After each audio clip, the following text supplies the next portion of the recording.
Hola, chicos, ¿me escuchan? A ver, em, Sí se le escucha, Miss. Sí, o Miss, se el escucha. chat, si me pueden confirmar, jóvenes. Sí, profesora. Sí se le escucha.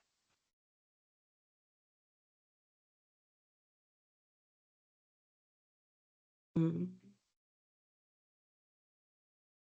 Bien, creo que sí, ¿verdad? Vamos a ver.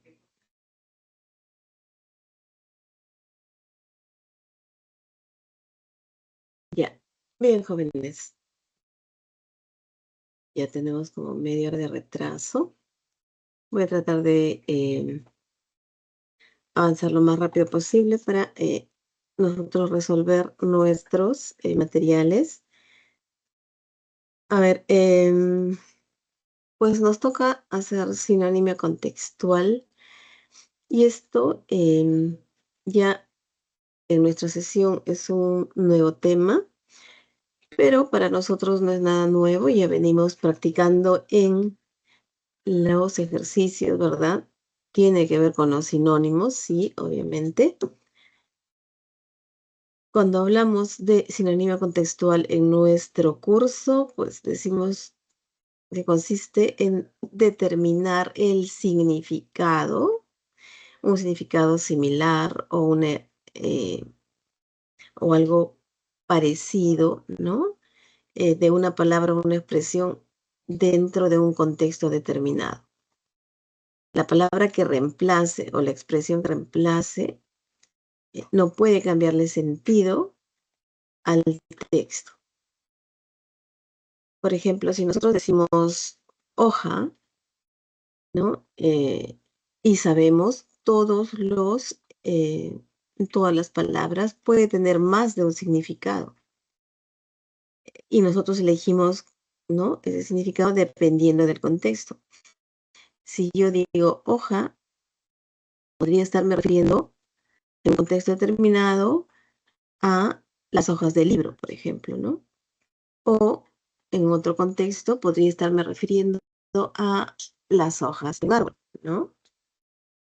Bien, igual, si yo digo estrella y, por ejemplo, tenemos como tres acepciones para esto, para esta palabra, puedo referirme a un cuerpo celeste, puede estar refiriéndome a un animal marino, ¿recuerdan? La estrella de mar, ¿no? O quizá me estoy refiriendo en determinado contexto, cuando utilizo esta palabra, a una persona famosa, ¿no? Alguien que sobresale, por ejemplo, en los espectáculos, ¿no? Una persona que sobresale puede ser en el fútbol también, ¿no? Las estrellas del fútbol. En los usos de estrella en este caso es de una persona que sobresale, alguien que es famosa, ¿no? Y así, entonces, de acuerdo al contexto, nosotros elegimos la palabra o la frase que tenemos que reemplazar, ¿no? Y que calce, que no le cambie el sentido, pues, ¿no? Em,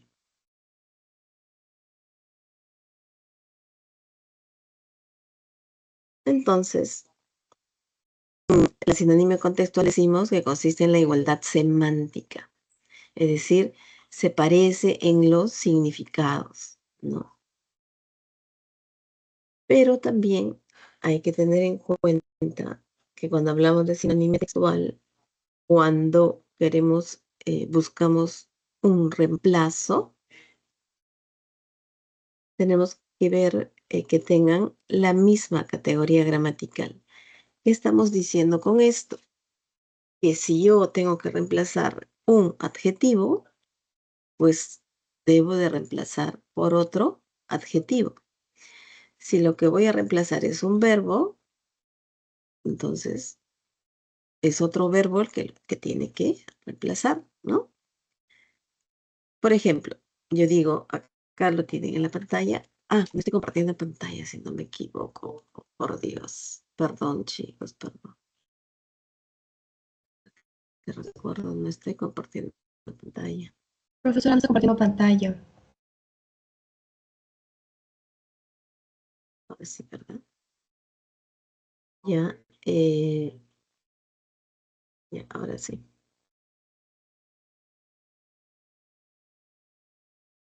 Si yo digo, Efraín es una persona altruista y que lo que voy a reemplazar es altruista. Altruista es un adjetivo, ¿no? Calificando a la persona.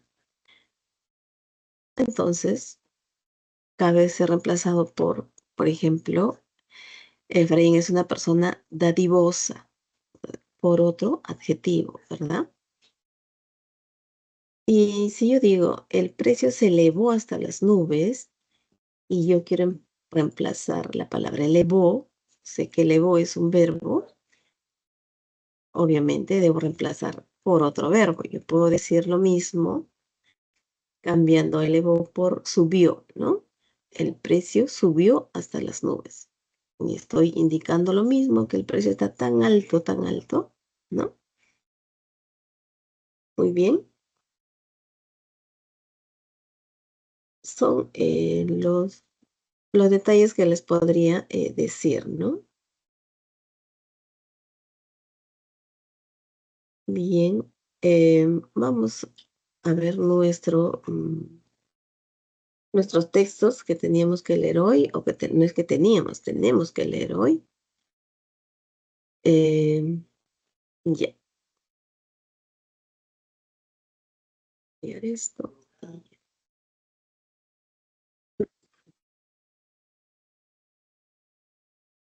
Bueno,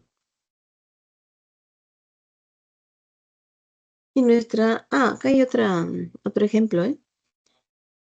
Y hay que leer también la parte teórica que dice, en el caso de la sinonimia contextual, las palabras presentan significados equivalentes o idénticos, solo determinados por el tramado del texto. En resumen, volvemos a decir, es el texto el que determina, ¿no? ¿Qué palabra vamos a utilizar en reemplazo de otro? ¿No? Y, por ejemplo, el fin del imperio incaico era ineluctable. Ineluctable es algo como inevitable, inminente, que nadie puede impedir, que nadie puede detener. Y lo que aquí van a cambiar es el fin, ¿no? Fin, ya sabemos, significa término, ¿no? Y en este contexto también es caída, ¿no? El significado. Y entonces los sinónimos que podríamos utilizar para reemplazarlo sería ruina, decadencia, caída también, ¿no? O sea, la caída del imperio incaico era ineluctable, inevitable, ¿no? O la caída, o la decadencia, o la ruina. Y no le cambia el contexto, quiere decir lo mismo, ¿no? El término ya del imperio incaico, ¿no? Bien, vamos a leer el siguiente texto.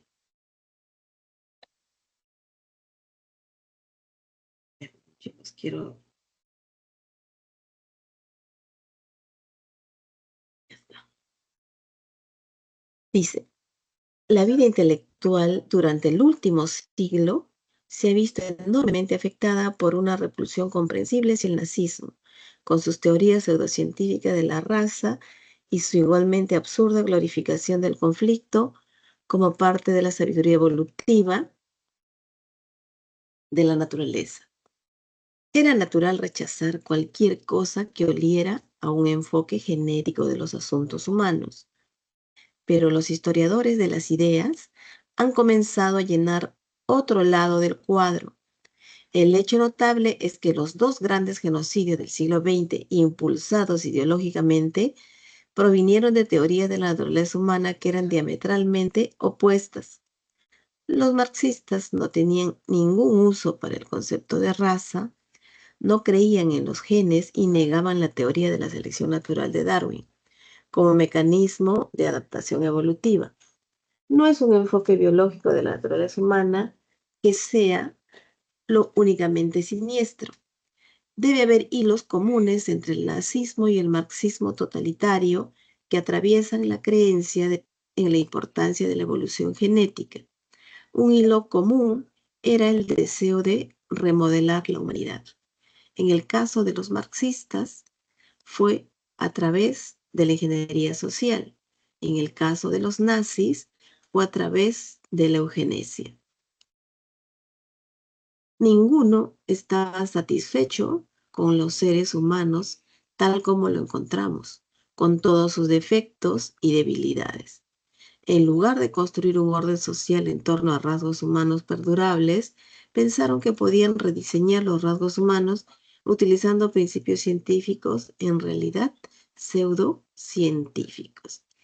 Bien, hemos leído de corrido, porque es un texto pequeño, pero ahora vamos a un poquito desmenuzar para ver lo del tema, ¿no?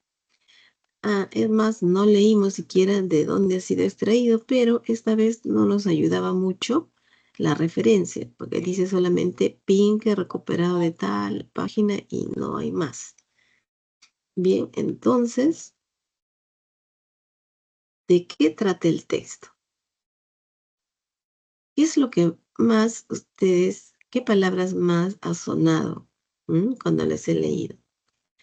Hablan de marxistas y nazistas, ¿verdad? Varias veces se ha repetido. Incluso nos han dicho al final que ninguno, se refería a los marxistas y a los nazistas, que ninguno de ellos estaba satisfecho con los seres humanos, con todos sus defectos y debilidades, ¿no? Porque todas las personas no somos iguales, todos tenemos nuestros defectos, nuestras debilidades, ¿no? Pero dice que ninguno de ellos, marxistas y nazistas, no estaban satisfechos con los seres humanos. Y arriba decía, más arribita de lo que le acabo de leer, que está casi en la parte final, dice, un hilo común era el deseo de remodelar la humanidad. No estaban satisfechos y entonces, ¿qué querían? Remodelar la humanidad, ¿no? Y en el caso de los marxistas, dice, fue a través de la ingeniería social. Se refiere a cómo querían remodelar la humanidad. Los marxistas querían remodelar la humanidad seguramente a través de la ingeniería social. Y los nazis, ¿cómo? A través de la eugenesia. Y la eugenesia tiene que ver con esto, no se le puede llamar ciencia porque es una pseudociencia, pero que buscan remodelar la humanidad. Para ser más precisos, miren, lo vamos a leer, eugenesia, concepto.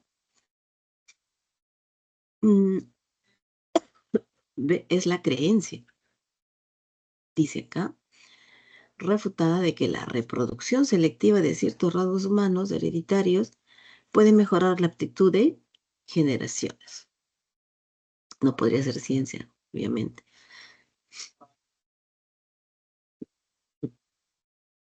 Bien, perdón, chicos.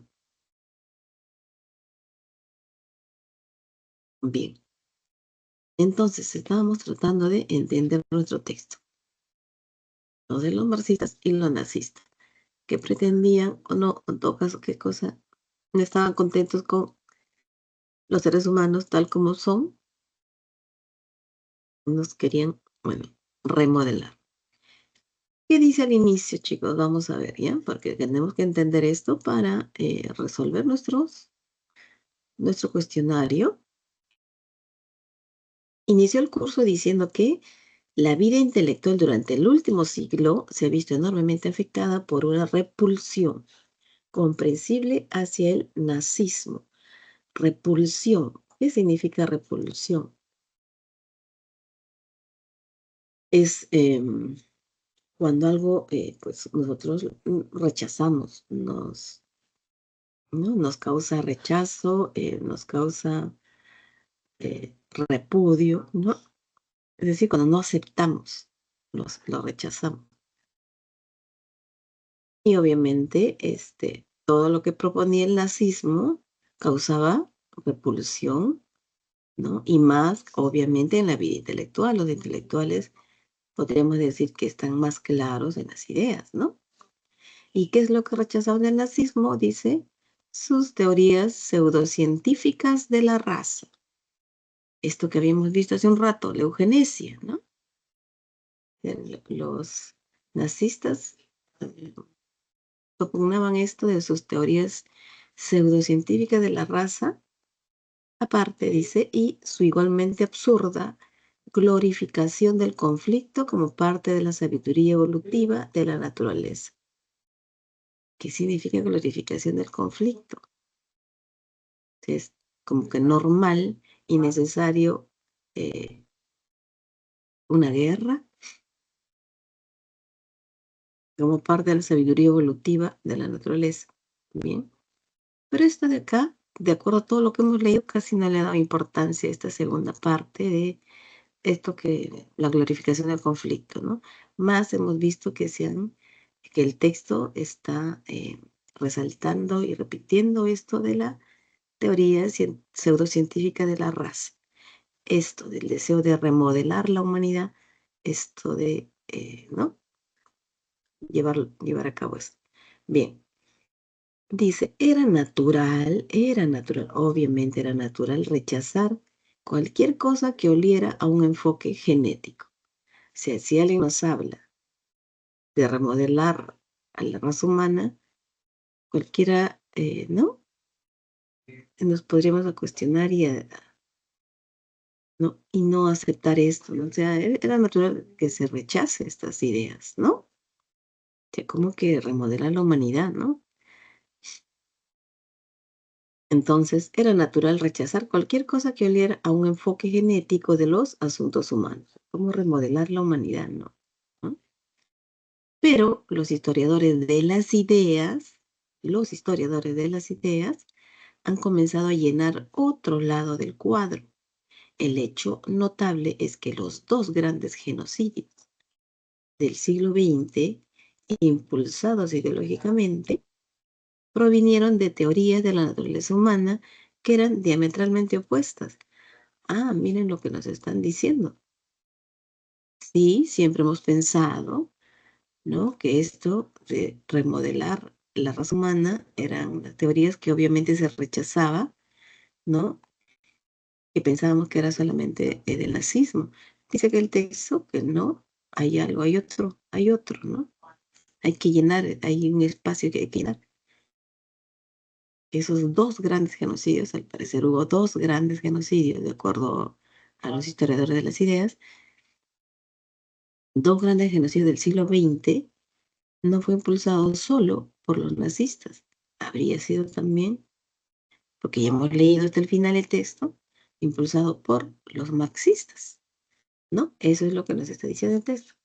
Los marxistas no tenían ningún uso para el concepto de raza, ¿ya? O sea, eso sí está aclarando.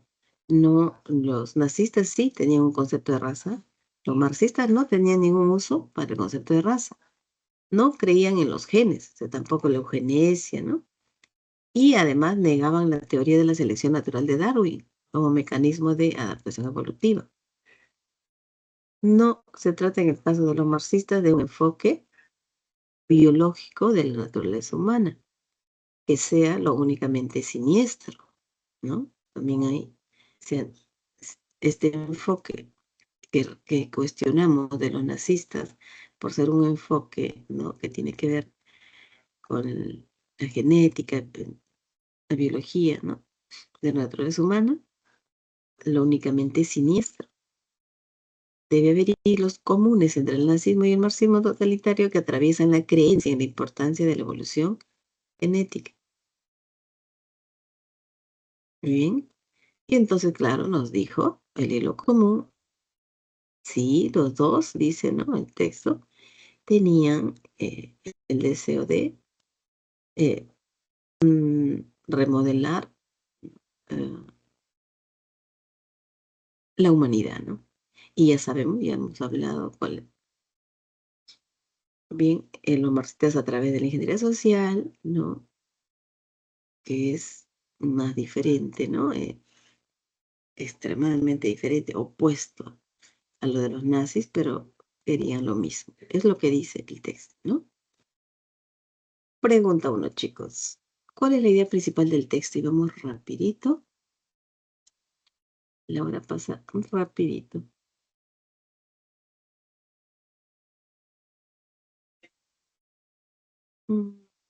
La A, dice Álvaro.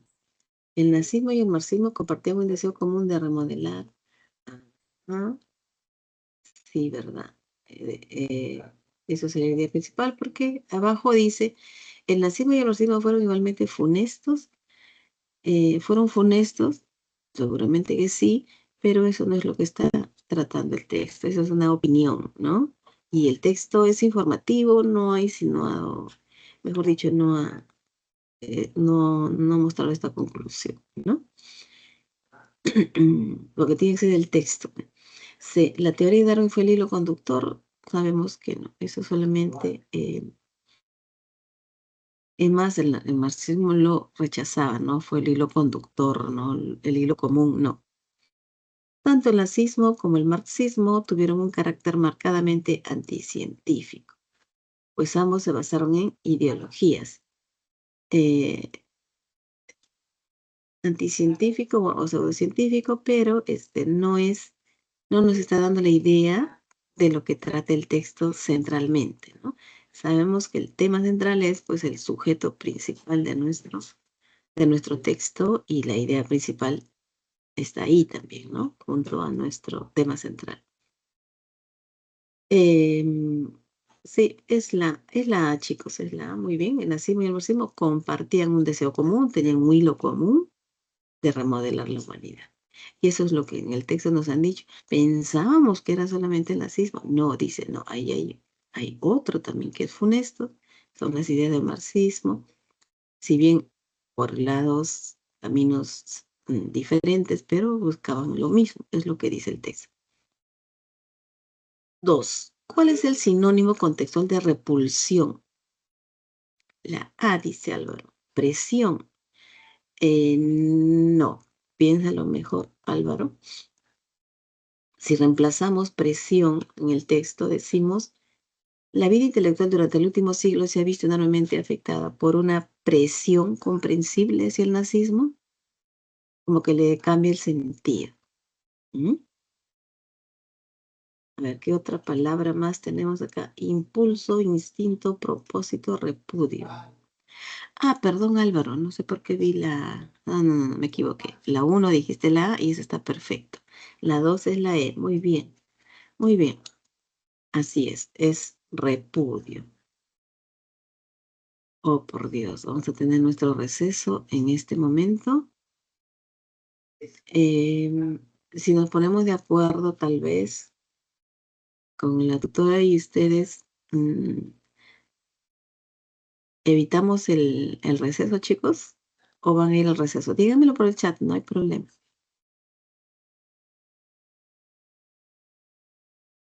Continuamos, ya. Muy bien. Yo creo que sí, para recuperar el tiempo que perdimos. Bien. Gracias. Entonces continuamos, chicos. Les agradezco. 3. Se infiere que tanto el nazismo como el marxismo, a ver, ¿qué cosa podemos inferir de lo que se dijo sobre ellos?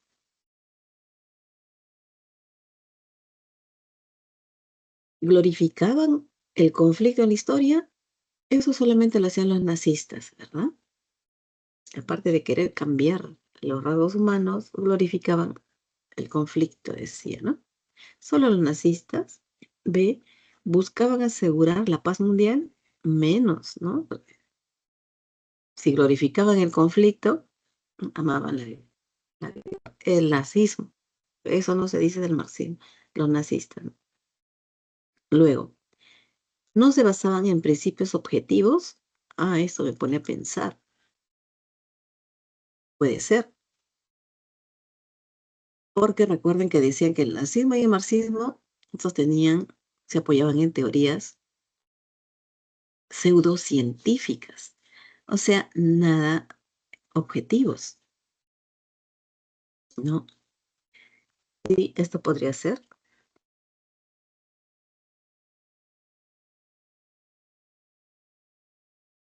Y la D dice, ¿usaron a Darwin como base teórica? No, no, porque el marxismo lo rechazaba, dijo, no creía, ¿no? Luego,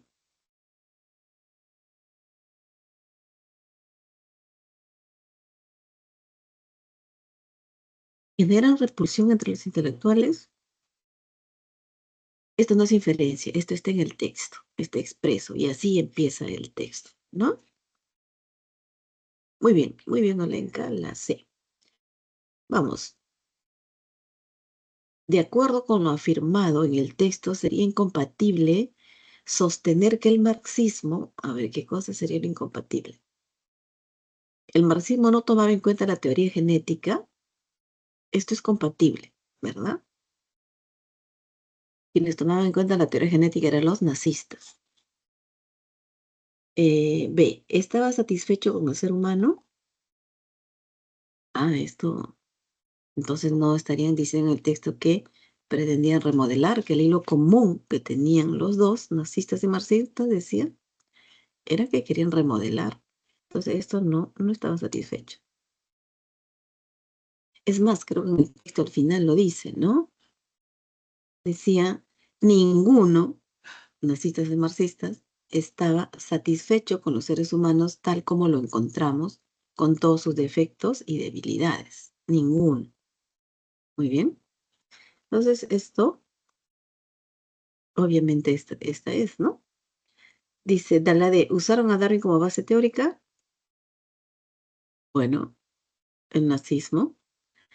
Generan repulsión entre los intelectuales, pero no es una inferencia. Bueno, ¿qué estoy leyendo, chicos? La D era, ¿rechazó la doctrina de la eugenesia? ¿El marxismo? Sí. Nos preguntaban lo incompatible sobre el marxismo. Y estaba retrocediendo a la pregunta 3. ¿Impulsó uno de los más grandes genocidios? Así dice el texto, ¿no? Hubieron 2 genocidios del siglo XX y no era uno solo el responsable. Es lo que estaba insinuando, ¿no? Sí, sería la B entonces, en la 4, ¿verdad? Y 5. Si el marxismo hubiera asimilado bien la teoría genética, entonces, la teoría genética quien lo asimiló fueron los nazistas, ¿no? ¿Y qué pasaría? ¿Qué hubiera pasado si esto lo hubieran asimilado los marxistas? ¿Están por ahí, chicos? O de repente fueron de receso y mejor también les espero.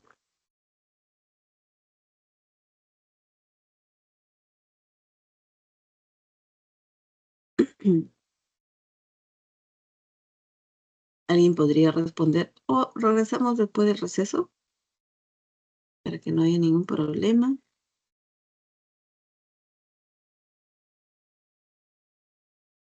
Bien, los dejo con el receso, chicos. Muy bien. Ujú.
Bien, chicos, retornamos. Nos habíamos quedado en la pregunta 5. Y solo para hacerles recordar, en la pregunta 4 nos preguntaban sobre lo incompatible acerca del marxismo. Y la A decía que no tomaban en cuenta la teoría genética, y eso es verdad, porque quien lo tomaba en cuenta era el nazismo. B, estaba satisfecho con el ser humano. Esto no era cierto, porque ya decían tanto nazistas y marxistas, al parecer no estaban contentos, ¿no? Bueno, al parecer no, al final del texto lo dicen. Dice, ninguno estaba satisfecho con los seres humanos tal como lo encontramos, ¿no? Con sus defectos y debilidades. Bien, y todo lo demás que sigue es compatible, ¿no? Acerca del marxismo. Y lo incompatible es la alternativa B. Pregunta 5. Si el marxismo hubiera asimilado bien la teoría genética, entonces, y quienes asimilaron la teoría genética fueron los nazistas, ¿qué hubiera pasado si fuese, ¿no? Que el marxismo hubiera asimilado la teoría genética? ¿Habría probado la falsedad del concepto de raza? Tampoco lo pudieron hacer los nazistas, ¿no? Es una pseudociencia, basada en pseudociencia. ¿No habría partido de principios pseudocientíficos? No es la... A ver. ¿Habría aceptado la lucha de clases como acertada? ¿Habría prestado mayor importancia a la eugenesia? ¿O habría combatido el nazismo en la Segunda Guerra Mundial? Ah, ya. Los nazistas, por haber prestado, ¿no? Si hubiera prestado atención, asimilado la teoría genética, es que sostenían la eugenesia, pues, ¿no? Si eso hubiera pasado con los marxistas, obviamente también habrían prestado mayor importancia a la eugenesia, ¿no? ¿Verdad, chicos? ¿O no? Es la D, ¿verdad? Cuando leemos y desmenuzamos y tenemos claro las ideas, es fácil, ¿no? Llegar a responder, por ejemplo, esta pregunta de extrapolación, ¿no? Nos están llevando a otra situación, esto no pasaba, pero ¿y qué hubiera pasado si los marxistas hubiesen también aceptado la teoría genética? Obviamente se hubiesen ido más por el lado de la eugenesia, ¿no? Muy bien, vamos al siguiente texto. Dice lo siguiente. eh,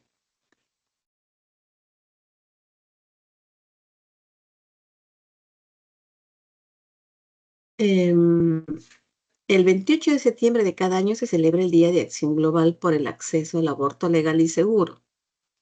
Según una encuesta realizada en 27 países del mundo, de los cuales el siguiente gráfico ofrece una selección, y una publicada recientemente por Ipsos, se observa una tendencia creciente a favor de la interrupción voluntaria del embarazo en países latinoamericanos y un apoyo decreciente en europeos. Hasta aquí. Vamos a ir desmenuzando, chicos. Se dice que el 28 de septiembre de cada año celebramos el Día de Acción Global por el acceso al aborto legal y seguro. Bien. Y se ha hecho una encuesta, dice, en 27 países del mundo, ¿no? Están todos. Bueno, no todos, sino me refiero a todos los continentes. Bien. Ya. Y los cuales el siguiente gráfico ofrece una selección, ¿no? O sea, nos muestran en el gráfico unos cuantos países. ¿Ya? Y vayamos a ver el gráfico, chicos. Es más, hay que leer la referencia. ¿De dónde ha sido extraído esto? Lo publica Mónica Mena Roa, titula el artículo Los países más y menos partidarios del aborto. Muy bien, esto ya nos da una idea completa de lo que trata el texto. Y la imagen, porque titula lo mismo, ¿verdad? La imagen dice los países más y menos partidarios del aborto. Y dice acá Al final, variación desde 2016. Allá, el asterisco corresponde al número que está en Perú. 20.000 adultos encuestados del 25 de junio al 9 de julio del 2021 en 27 países. Muy bien. Ya. ¿Qué muestra esto? Hay que revisar la imagen. Suecia, el 88%, porque dice aquí varias, en porcentajes. El 88% de los pobladores de Suecia apoyan esta idea del aborto. Francia el 81, Reino Unido 80, España 80, Corea 79, Argentina 79, Italia 77, Chile 73, Rusia, Estados Unidos, India por los 60%, México 59, Turquía 56 y Perú 53. El que menos apoyo al parecer aquí, de acuerdo a esta selección, 53. Es que son 27 países, han hecho una selección, a ver, ¿de cuánto? 2, 4, 6, 8, 10, 12, 14 países, casi la mitad, ¿no?, de los que fueron encuestados. Bien, pero a la derecha hay otros números con flechas hacia abajo, flechas hacia arriba. La flecha hacia abajo dice -3 en Suecia, -9 en Francia, -5 en Reino Unido, -8 en España, por ejemplo, y está con rojo, porque aquí hay un descenso en la aceptación. Seguramente hasta el 2014 o antes de 2014 eran más los que aceptaban. En Suecia, por ejemplo, ya serían +3 que disminuyó, 91. En Francia, el 90%, sumando, ¿no?, la cifra caída. 80 en Reino Unido, si sumamos lo caído, 85 y así. Pero en Corea del Sur, más bien, están con flechitas hacia arriba, es decir, hay un aumento creciente de aceptación. Y han aumentado 20% Corea del Sur. Es decir, antes, nosotros restamos para el 2000, antes del 2014, restamos 79 menos 20, ¿verdad? Porque han incrementado 20, pero antes era menos, 59%. Y así, Argentina también ha incrementado 15%, o sea, antes era un 64%, ¿no? Más o menos, sí. Si las matemáticas no me fallan. Y tal igual, ¿no? Han aumentado 4%. ¿No? Muy bien, siendo que es Europa, ¿no? Porque en el texto nos dijeron que hay un apoyo decreciente en países europeos. Bueno, Italia no es decreciente, ha aumentado y así. Bien, si ustedes revisan, ahora vamos a revisar esto por las preguntas, ¿no? Sigamos leyendo nuestro texto, ya tenemos una idea. Dice, entonces, se observa en este cuadro, dice, ¿no?, una tendencia creciente a favor de la interrupción voluntaria del embarazo, donde en los países latinoamericanos. Y un apoyo decreciente en países europeos. A pesar de que Europa es la región del mundo donde mayor apoyo encuentra la legalidad del aborto, también es donde más ha descendido el respaldo desde 2014. Si nos vamos al cuadro donde mayor es el apoyo al aborto, Suecia, Francia, España, sí, pues están por arriba de los 80%. Italia en 77%, ahora aumentó, y en lo demás disminuyó, ¿no? Era más, casi 90, ¿no? Bien. Entonces, dice acá, sería el caso de países como Suecia, Francia, Reino Unido o España, donde pese a la caída registrada, es decir, a pesar de la caída, se mantiene un respaldo hacia esta práctica del 80% o superior. Y es lo que les decía, a pesar, ¿no?, de que ha caído, todavía están de 80 hacia arriba. Suecia está en 88%. Si no hubiera caído, estaría en el 91. Bien, y los demás por ahí, ¿no? En el caso español en concreto, y está en negrita en concreto, es decir, están tomando específicamente el caso español. En el caso español en concreto, la interrupción voluntaria del embarazo cuenta con un apoyo del 80%. A pesar de esta amplia mayoría, el país ha visto caer el respaldo al aborto legal en 8 puntos respecto al 2014. Ya están haciendo notar que sí, ha habido caída, pero donde más ha caído es en España. Pero a pesar de haber caído en España 8%, aún tienen un apoyo alto que es el 80%. O sea, antes, si sumamos la caída, antes habría sido 88%, ¿no? Son nuestras inferencias, chicos, ¿no? Y estamos haciendo inferencias ya en varios puntos. Es que automáticamente nuestra cabecita se va adelantando, ¿ah?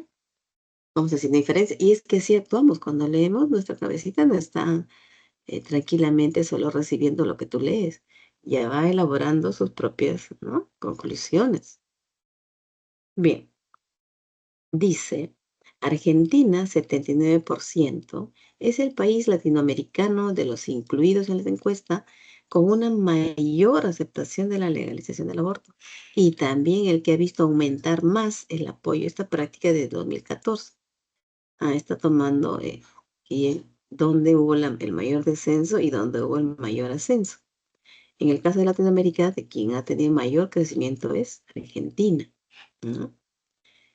Y en cambio Perú, mira, como ponen, ¿no? En cambio, este conector, ¿no? En cambio, comparando con Perú, 53% es el menos favorable a que el aborto sea legal.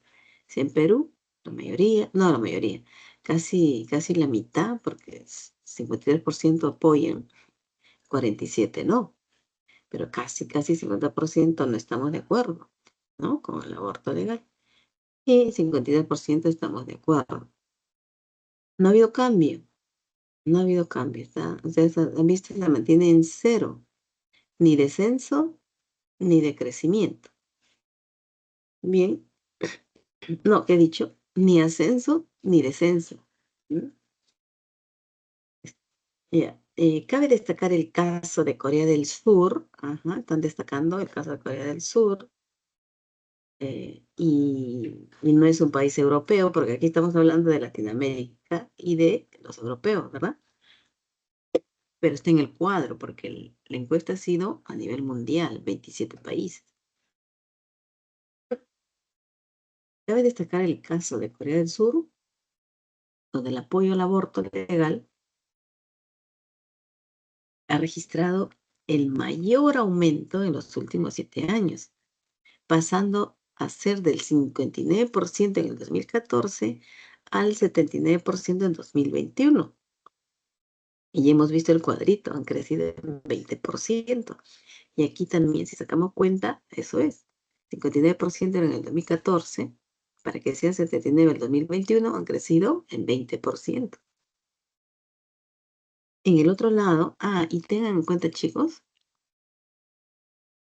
que siempre que nos hablan de números, porcentajes, ¿no?, nos van en la pregunta, obligar a hacer una operación matemática, ¿ya? Siempre atento.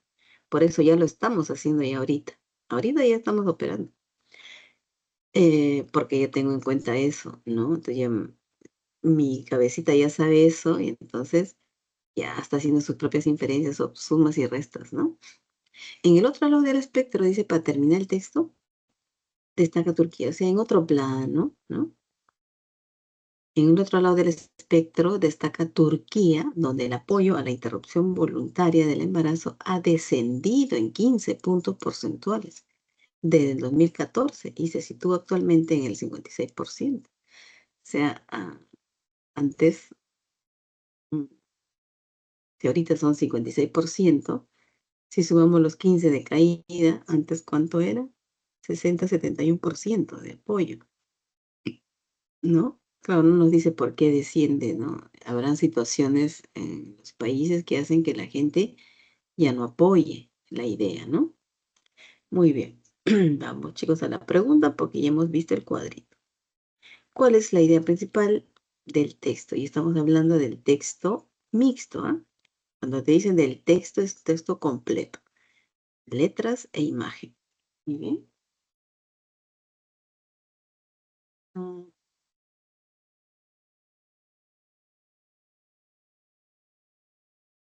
Si alguien pudiera responderme por el chat, les agradecería participación. En todo caso, vamos corriendo porque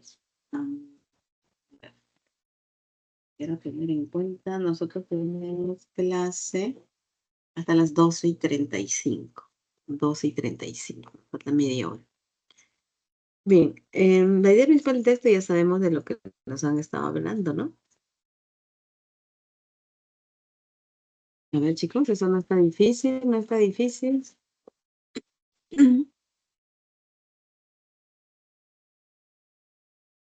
La D, ¿verdad? Los niveles de aceptación del aborto han aumentado en Latinoamérica, mientras que han disminuido en Europa. De eso es lo central que están hablando, ¿no?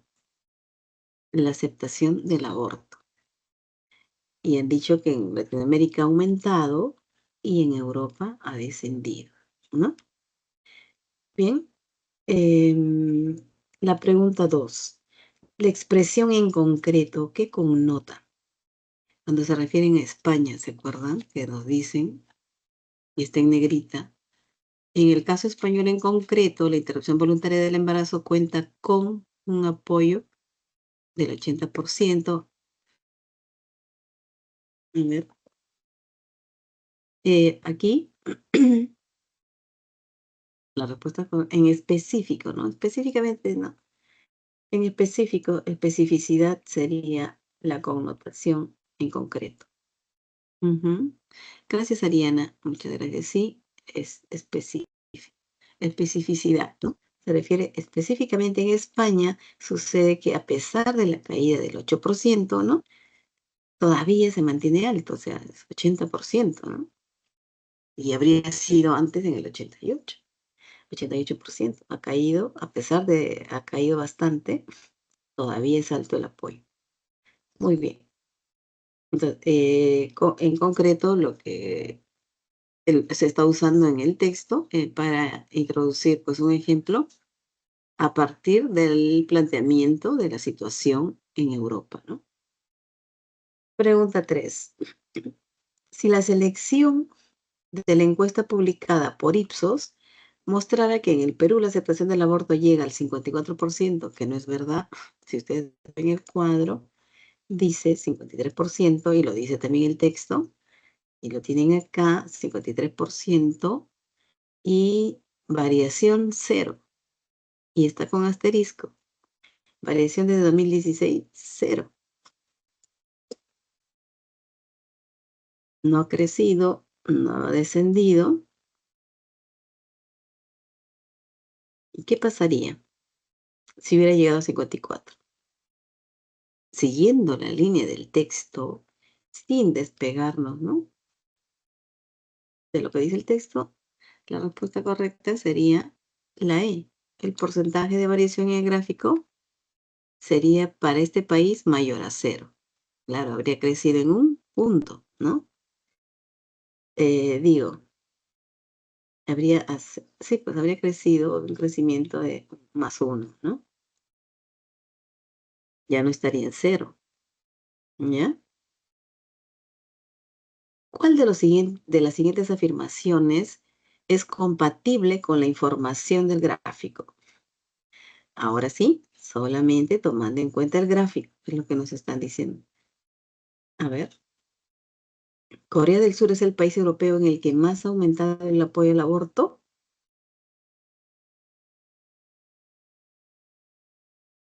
¿Qué dicen, chicos? De acuerdo al gráfico,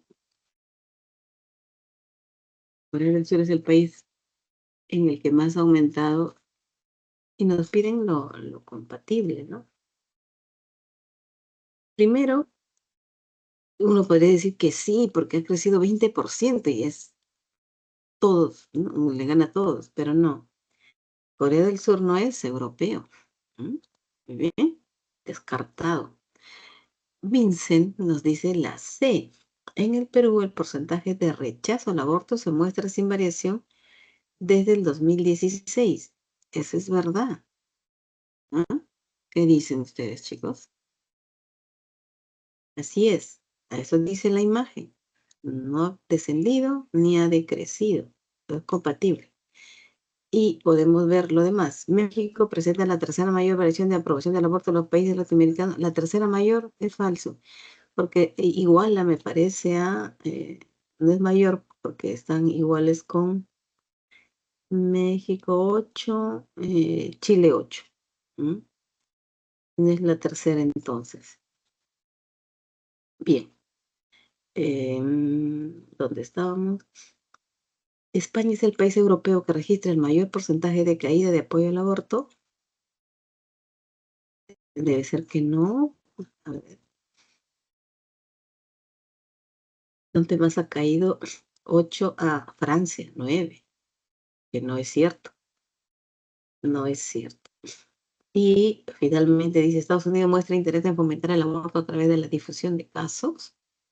De esto podemos afirmar de la imagen. ¿Qué dice la imagen? ¿Cuánto ha descendido? Ha crecido el 2%, ¿no? ¿Y qué nos dice el texto? Muestra interés en fomentar el aborto a través de la difusión de casos. Solamente ha crecido un 2%, casi no es mucho, ¿no? Muy bien, la respuesta es la C, lo que nos dijo Vincent. Pregunta 5. Se infiere acerca del aborto en Latinoamérica que...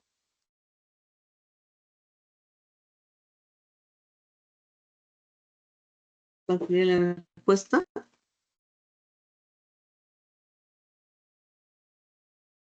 A ver, chicos. Aumentado. Álvaro nos dice la B. En Chile hay más personas que apoyan el aborto que en Estados Unidos. En Chile. Mm,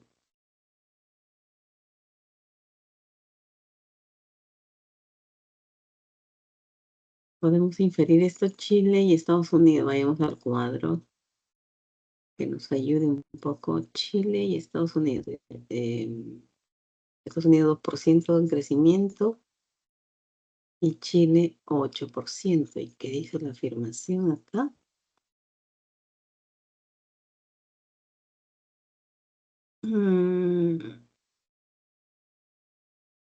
A ver, yo creo que pudiera haber otra más. Otra inferencia. La D dice Ariana. En Perú hay una tendencia ascendente del apoyo al aborto por la población. No, como no ha aumentado, todavía no podríamos afirmar eso, ¿no? Una donde podríamos hacerlo con exactitud. Aquí tiene que ser una operación de sumas y restas. Es la C, chicos. En España, hacia el 2014, de acuerdo a los datos, yo puedo saber que el porcentaje de apoyo al aborto era 88%. Ahorita está en 80%. Y dice que hay una caída del 8%, ¿no? Puedo deducir que antes, ¿no? En el 2014 pues, eran 88 y ha caído 8%. Esto sí es exacto, una operación exacta que yo puedo, ¿no? Porque lo que dijo alguien que dijo la B per sí, se ve como que es cierto, pero no es tan exacto, ¿no? Que en Chile hay más personas que apoyan el aborto que en Estados Unidos. O sea, más exactamente en una operación matemática se muestra, ¿no? O sea, hay dos, ¿no? B y C podrían ser. Pero más exacto, sin dudar, es la C cuando hace la operación matemática, que es exacta, ¿no? Bien. Vamos al siguiente texto. Es un texto dialéctico. Vamos a ver qué dice la primera. El rechazo al racismo está actualmente muy extendido. O sea, hay mucha gente que rechaza el racismo. En todas partes del mundo, mucha gente rechaza el racismo. Es lo que nos está diciendo. Describir una política, una ley, una tendencia o una nación como racista es equivalente a condenarla. Así es, si tú calificas a una persona nada más, cuando le dices, no, este es racista, que la estás descalificando, la estás condenando. Imagínate si dijéramos, como se dice de los países, ¿no? Por ejemplo, siempre dice, Venezuela es totalitaria, es una dictadura. Entonces, con eso ya lo descalificaste, ya lo condenaste. Y si dijéramos de un país, no, ese país es, ¿no? Son racistas, también lo descalificamos, lo condenamos, ¿no? Quienes creemos que la discriminación racial es mala, lo hacemos porque consideramos que no se debe elegir la raza como razón para tratar a una persona de modo diferente a las otras. Así es, ya nos están dando un concepto. Rechazamos porque el racismo es malo. La discriminación racial es mala, ¿verdad? ¿Y por qué lo hacemos? ¿Por qué decimos que es mala? Porque no podemos considerar, ¿no? Elegir la raza como razón para tratar de modo diferente a la persona, ¿no? Que a otras. O sea, si no eres de tal raza, entonces no te trato bien, por ejemplo, ¿no? Sí, todavía hay signos de racismo hasta en nuestro país, ¿no? Y ustedes lo ven cada vez en en las redes sociales, en las noticias, ¿no? Hay actitudes de maltratar a unas a otras, ¿no? Bien, entonces continuamos con la lectura. Porque la raza es irrelevante para el hecho de que una persona pueda obtener un empleo, votar, recibir una educación superior o cualquier beneficio o carga de este tipo. Así es, la cuestión de la raza debe ser irrelevante, no debe tener importancia. ¿Por qué? Porque todas las personas somos iguales. Y eso es lo que sostenemos hasta en nuestras constituciones, ¿no? Entonces, discriminar a las personas por raza, pues es malo, ¿no? Bien, seguimos.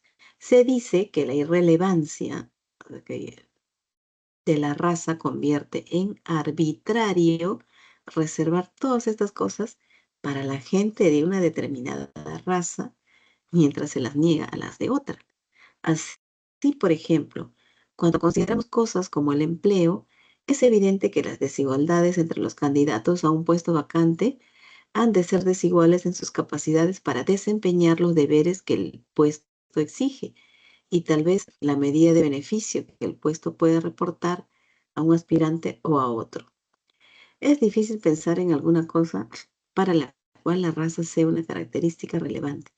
De aquí que utilizar la raza como base para una discriminación es sencillamente aislar de modo arbitrario un factor irrelevante que no tiene más fundamento que un sesgo o prejuicio sobre los que son de diferente raza. Bien, eh, en todo el texto lo que nos están diciendo es, ¿no? No está a favor, obviamente, de racismo, o bien está cuestionando y aparte está sosteniendo, nos dan el concepto, ¿no? Y y también dan otro concepto más aparte de la raza, es que si nosotros discriminamos, ¿no? Y les damos, no sé, reservamos ciertas cosas para unas, como si tuviesen derecho a ello por ser de raza distinta que a otra, esto sería arbitrario. Y está en negrita, ¿qué querrá decir arbitrario? ¿Mm? Arbitrario es algo que uno lo hace, por ejemplo, como si dijésemos porque a ti te dio la gana, ¿no? Si eres racista, entonces, estás discriminando y esa es tu voluntad, ¿no? Por voluntad. Pero esa decisión no tiene justificación. Bien, texto B. Un director de cine está rodando una película sobre las vidas de los negros que habitan en el Harlem de Nueva York. El director busca actores negros.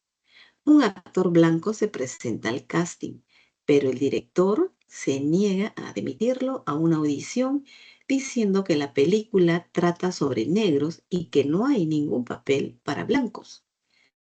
El actor replica que con una con una peluca apropiada y un buen maquillaje, puede parecer un negro. Además, puede imitar perfectamente las maneras, los gestos, y él habla de los negros de Harlem.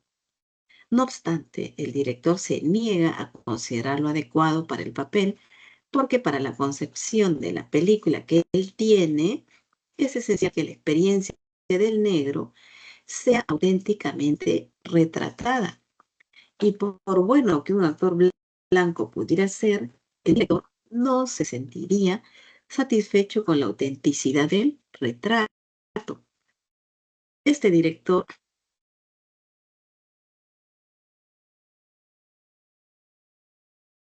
Este director está discriminando según líneas raciales, pero no puede decirse que discrimine de modo arbitrario. Su discriminación es legítima para sus fines y además su objetivo es perfectamente legítimo. Así pues, la objeción contra la discriminación racial no puede ser planteada en este caso. A ver, ¿qué nos están diciendo este texto? Que en este caso sí vale esta, entre comillas, discriminación. Que esta discriminación que acaba de hacer no es arbitrario. O sea, sí tiene justificación. A ver, ¿cómo es esto? Se supone que la discriminación no debemos discriminar a nadie.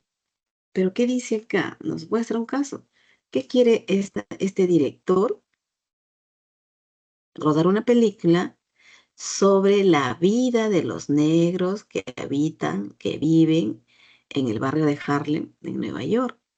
Y este barrio es muy particular. Viven negros, ¿no? Es muy conocido, ¿no? Tienen manera de hablar, una manera de caminar, ¿no? Y este actor blanco dice que él puede imitar perfectamente todos esos gestos, el habla, el modo de hablar, todo. Y que, bueno, con un buen maquillaje y una peluca, ¿no? Podría pasar por un negro de Harlem.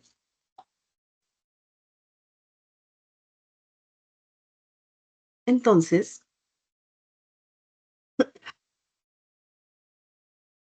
¿cómo es esto? ¿Mm? Y nos termina diciendo el texto que su discriminación, lo que acaba de hacer al decirle, no, no te podemos dar el papel porque no eres el adecuado, porque yo quiero reflejar aquí mm, un retrato auténtico del negro de Harlem, ¿no? El negro de Harlem tiene que ser auténticamente retratada. Y entonces por eso solamente quisiera un actor negro, ¿no? Y le niega el papel al blanco. Y termina el texto, como le decía, diciendo que en este caso no puede decirse que discrimine de modo arbitrario. ¿Por qué no arbitrario? Arbitrario quiere decir que también yo hago a mi antojo, por mi voluntad, ¿no? Sin justificación. Pero en este caso dice que no es arbitrario, o sea, sí se justifica. Su discriminación es legítima porque tiene unos fines, unos objetivos eh, perfectamente legítimos, ¿no? Su objetivo es mostrar la vida de los negros de Harlem, ¿no? Y busca a alguien que le funcione en ese papel, ¿no? Que no va a ser un blanco. Así pues, la objeción en contra, contra la discriminación racial no puede ser planteada en este caso. Vamos a la pregunta. El tema que se discute en ambos textos es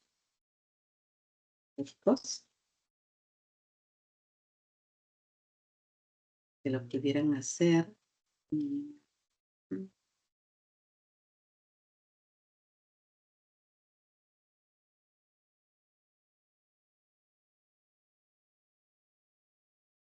Me parece que acaba de decir Ruth la A. Ujú. Sí, es verdad, es la A. Estamos viendo hasta dónde, pues, ¿no? Y podría ser posible, ¿no?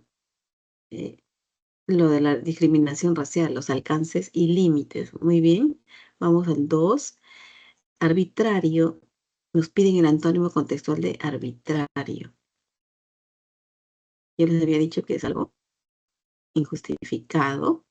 Gracias, Diana, gracias, Ruth. El antónimo es justificado, ¿no? Arbitrario es algo injustificado. Justificado sería el antónimo. 3. Es una afirmación incompatible con el texto A sobre la discriminación. Buscamos lo incompatible en el texto A.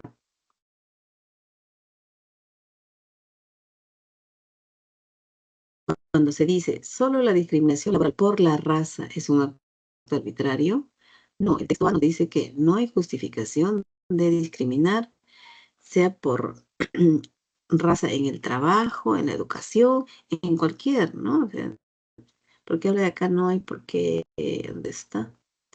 En educación para no, incluso en el derecho a votar, ¿no? El empleo, todo eso, o sea, en todo ámbito. Decir que solo en el laboral, no, eso es incompatible. 4. Se infiere del texto B que la discriminación, a ver,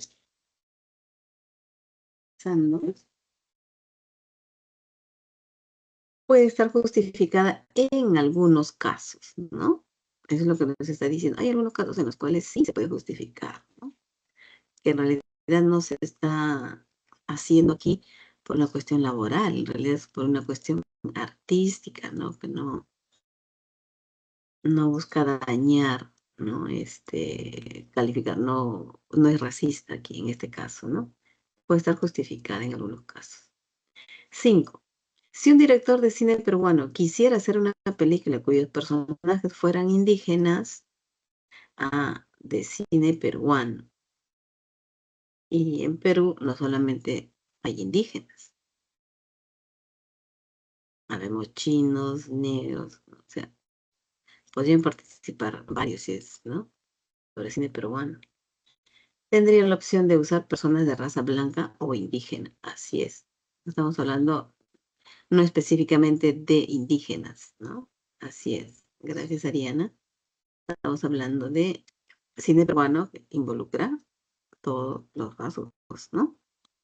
Muy bien, vamos rápidamente al siguiente texto, que no es tan complicado. Dice, se requieren 1.500 litros de agua para generar 1 kilo de granos y poco más de 10 veces esa cantidad para producir 1 kilo de carne, señaló hoy la FAO durante el Día Mundial del Agua.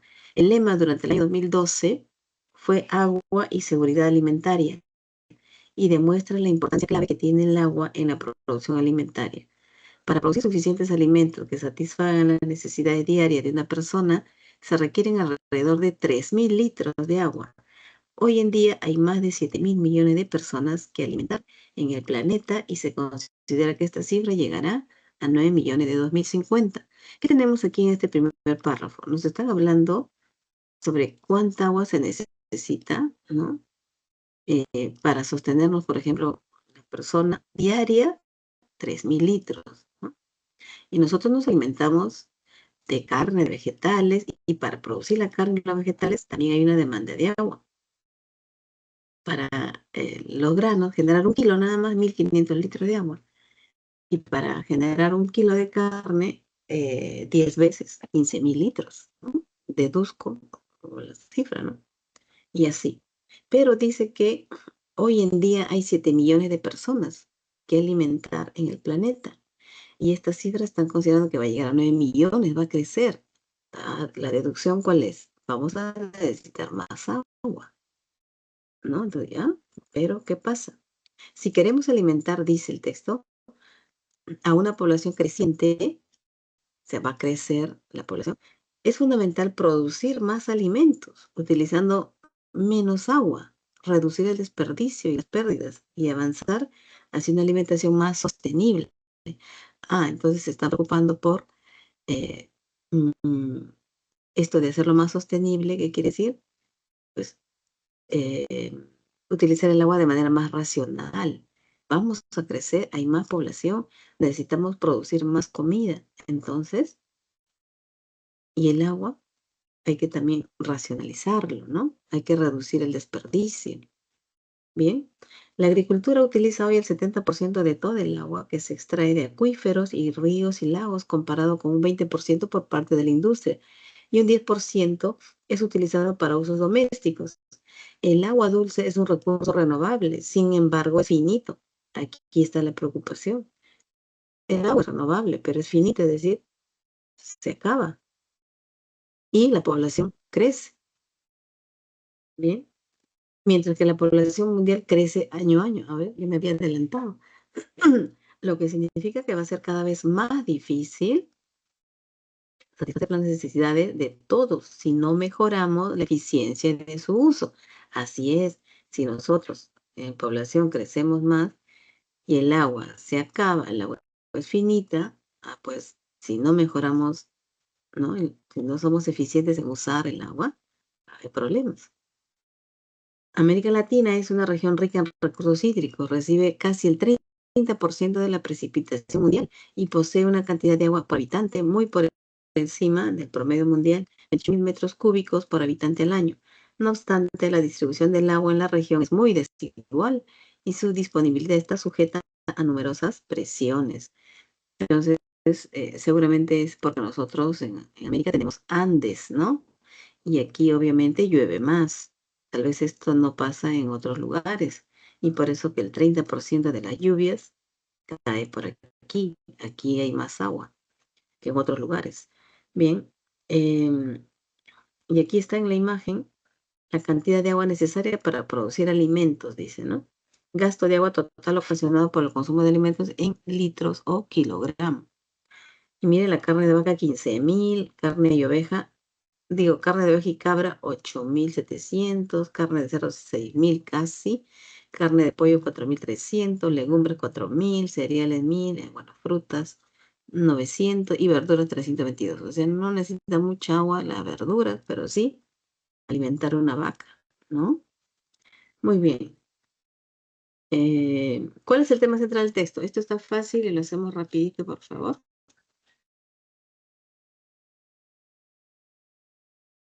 A ver. Aquí, ¿dónde se me fue la alternativa? Acá. Ya. Álvaro dice la cantidad de agua requerida para la generación de carne, no solamente de carne, o me equivoqué de repente. Ariana dice la C. Es la D, chicos, la relación entre cantidad de agua y producción de alimentos. ¿Cuánto se necesita, ¿no? De agua para producir alimentos, sea vegetales o sea carne, ¿no? Incluso en la industria, ¿no? Bien. El texto en su conjunto, tanto texto e imagen, pues está vinculando la producción de alimentos y el gasto de agua, ¿ya? En el texto, el sinónimo contextual de presiones es, y con esta palabra termina nuestro texto, ¿no? Cuando dice, la distribución del agua en la región es muy desigual y su disponibilidad está sujeta a numerosas presiones. Si reemplazamos, pueden ser factores, coerciones, necesidades, expresiones o sanciones. Aquí está haciendo presiones alusión a elementos o factores, ¿no? Que intervienen para configurar la situación. Factores, chicos, factores, la A, ¿ya? O sea, si reemplazamos, porque nos piden un sinónimo contextual, miren, la distribución del agua en la región es muy desigual y su disponibilidad está sujeta a numerosos factores, ¿no? Porque coerciones no podrían funcionar ahí. Necesidades, expresiones, sanciones, tampoco. Bien. 3. En relación con lo señalado en el gráfico, es incompatible afirmar sobre el gasto de agua para producir alimentos que las ovejas y las cabras consumen la misma cantidad. Esto es verdad, ¿no? Dice ahí en la imagen. Las frutas consumen casi el triple que las verduras, también es verdad. Está en la imagen. Es casi igual a carne de pollo con las legumbres. A ver qué dice por acá, chicos. Sí, ¿no? La carne de vaca es la que consume más agua. Esto es compatible, es 15.000 tanto, ¿no? Las verduras son los alimentos más onerosos. Esto sí es lo que no es cierto. Consume más, solamente gastamos 300, ¿no? En producirlo. Más es la carne de la vaca, por ejemplo, ¿no? La E. Muy bien, Ariana. La E. 4. Se deduce del texto que en 3 décadas el manejo del agua, o sea, de aquí para el 2025, vamos a seguir creciendo de 7 millones, vamos a pasar a 9 millones, dice el texto, ¿no? Entonces, ¿qué va a pasar? ¿Qué tenemos que hacer? ¿Cómo debemos actuar? Dice el texto lo dice, ¿no? Tendrá que regularse racionalmente, así es, Fátima, tendrá que regularse racionalmente para poder producir los alimentos, ¿no? El agua. Hay que reducir desperdicios y otras cosas más. Muy bien. 5. Si la población mundial no registrara un aumento, es decir, si la población no aumentara, ¿no? Porque nosotros vemos que siempre la población es en número creciente.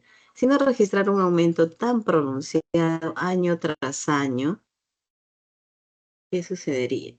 Y estamos hablando de esto del agua, el problema que podríamos tener, ¿no? Por crecimiento. Ya nos despreocupamos entonces si no cambiara mucho, si estuviese el número más o menos igual. El agua es finita, recuerden eso nos decía. Aún así, habría que establecer mecanismos para usar más eficientemente el agua, ¿verdad? Muy bien, gracias, Fátima. Vamos, miren, del siguiente les voy a dar las alternativas.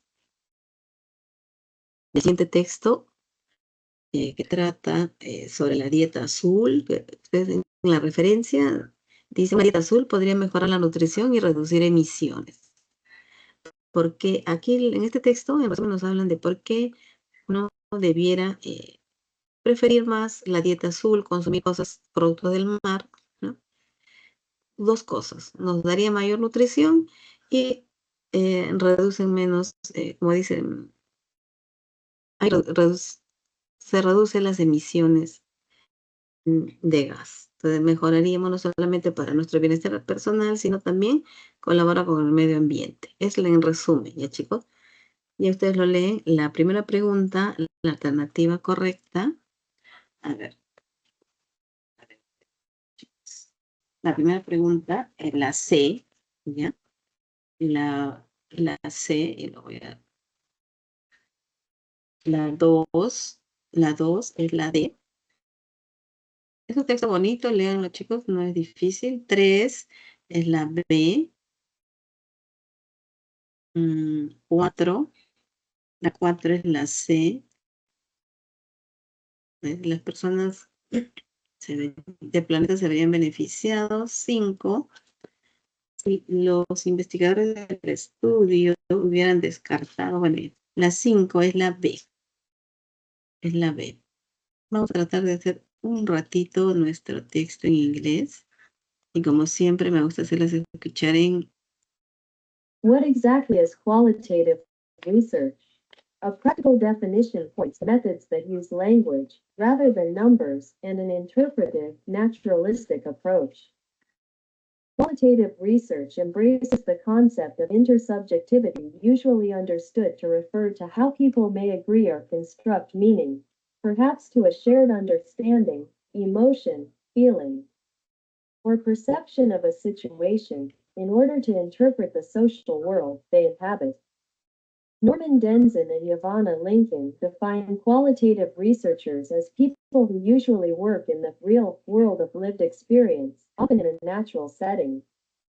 Rather than a laboratory-based experimental approach, the qualitative researcher tries to make sense of social phenomena and the meanings people bring to them. In qualitative research, It is acknowledged that the researcher is an integral part of the process and who may reflect on her, his own influence and experience in the research process. The qualitative researcher accepts that S, he is not neutral. Instead, S, he puts herself in the position of the participant or subject and attempts to understand how the world is from that person's perspective. Muy bien, chicos. Entonces, ¿qué tenemos aquí en nuestro texto en inglés? Que nos están preguntando, o se empieza a preguntar, ¿no? What exactly is qualitative research? ¿Qué es exactamente? Pues la investigación cualitativa. No está tan fácil este texto, hay que estar atentos porque nos están respondiendo a esa pregunta, ¿no? Y dice que una definición práctica pues apunta a métodos que utilizan el lenguaje en lugar de los números, ¿no? Y un enfoque interpretativo naturalista. Así dice el texto, ¿no?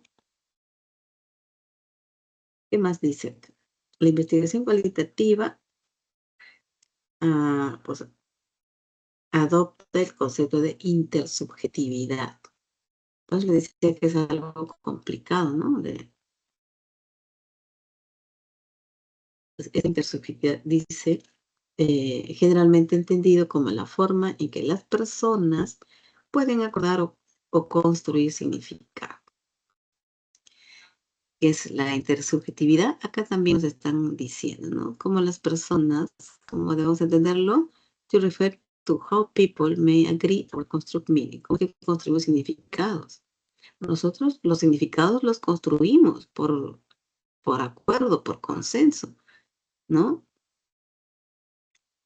Para nosotros, por ejemplo, decimos rojo, todos entendemos por acuerdo a qué nos referimos cuando decimos rojo, ¿no?